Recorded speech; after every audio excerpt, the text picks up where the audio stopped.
বন্ধুরা, আমরা আগের দিন রাত্রেবেলায় ঠিক করে নিই আগামীকাল কি রান্না হবে। তার কারণ আমাদের রান্নাবাড়ি আবার খুব সকাল সকাল, মানে মোটামুটি 9:30 থেকে 10:45টার মধ্যে আমাদের টিফিন প্লাস ভাত দুটোই হয়ে যাবে। তার কারণ হাজব্যান্ড আবার খেয়ে যাবে, তার জন্য ও খেয়ে স্কুল বেরোবে।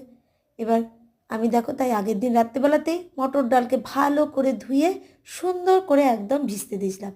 মটর ডালটাকে মিক্সার জারে ভালো করে পেস্ট করে নিলাম, নুন আর কাঁচা লঙ্কা দিয়ে দিয়ে হালকা করে ভেজে নিচ্ছি বড়ার মতো। দেখতেই পাচ্ছ তোমরা, তার কারণ এটা আমি আজকে বানাবো দই বড়া। আজকের আমাদের মেনু হচ্ছে সাদা ভাত, আলু সেদ্ধ আর দই বড়া। এই যে একদিকে চলছে ভাজা, আর একদিকে হচ্ছে মেনু চলছে ওইদিকে কাবলি ছোলার ঘুগনি। দেখো এখানে টক দই নিয়ে নিয়েছি, আর হচ্ছে নুন আর হলুদ। এখানে ফোড়নে দেওয়া হয়েছে শুকনো লঙ্কা আর সর্ষে।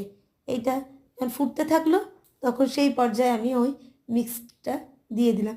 এটা অনেকে হাতেও করে, তবে আমি পারি না বাপু হাতে করতে, তাই আমি একটু মিক্সার জারে ঘুরিয়ে নিই। তোমরা যদি পারো তাহলে তোমরা অবশ্যই হাতে করতে পারো। এখন যেই ঝোলটা ফুটে উঠেছে বড়াটা দিয়ে দিলাম। যে যেমন ঝোল খাবে সে সেরকম জল দেবে। তবে আমার নিজস্ব অভিজ্ঞতা থেকে বলছি, বড়া আর বড়ি এই দুটো ক্ষেত্রে একটু ঝোল ঝোল রেখো। তার কারণ এইগুলো হলো একদম ঝোল টেনে নেয়, তখন শুকনো হয়ে যায়। তবে এটা একটু ঝোল ঝোল থাকলে খেতেও ভীষণ স্বাদ লাগে। আর কাবলি ছোলার ঘুগনি নামিয়ে এবার ভাতও আমি বসিয়ে দিয়েছি পাশের গ্যাসে। দেখো হয়ে গেছে ভাত, গরম গরম ভাত আর আলু মাখা আর হচ্ছে দই বড়া। এই আজকের আমাদের মেনু ছিল। এটা রান্না করে নিয়ে খেয়ে নিলাম।